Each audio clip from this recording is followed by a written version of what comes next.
guys. So meron akong pea puffer fish kasi problema ko nga sa aking aquarium ay maraming kuhol. So ayan, nilagyan ko siya ng puffer fish.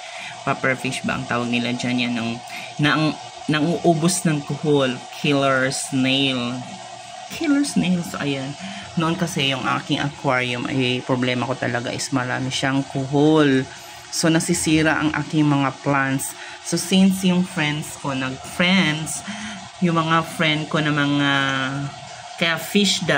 mga ka-fish keeper, sabi nila na yung puffer fish daw, pea puffer fish ang kumakain ng kuhol. So ayan, pinapak niya na yung mga kuhol na nandyan sa aking aquariums.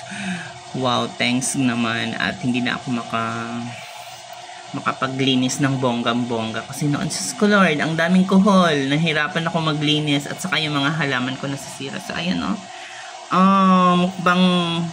mukbang niya talaga ang mga kuhol. So yung mga ibang kuhol dyan na mga malalaki na, so ayan, expired na sila, na dedo na. So ayan, so dalawa po ang aking pinabili sa aking friend doon sa Cartimore. I think yung isa niyan is 180. So why not, 'di ba? Tapos ayan, tingnan mo. Wala panis. So hindi sila makapag-produce dahil yan pinapak na ng yung yung male and female na kuhol. So thanks God naman. Go lang, boy. Sina-sightseeing niya pa yun. So, if may mga problema kayo sa aquarium ninyo at maraming kuhol, tapos meron kayong plants, mga aqua plants, tapos nauubos na ng kuhol, so ito pala ang solusyon. Pea puffer fish.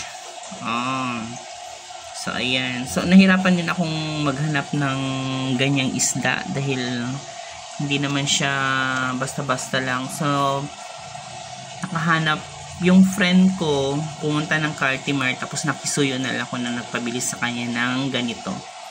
So, tingnan mo naman yung mga kuhol dyan. Dead na dead. At saka, malinis na ang aking aquarium.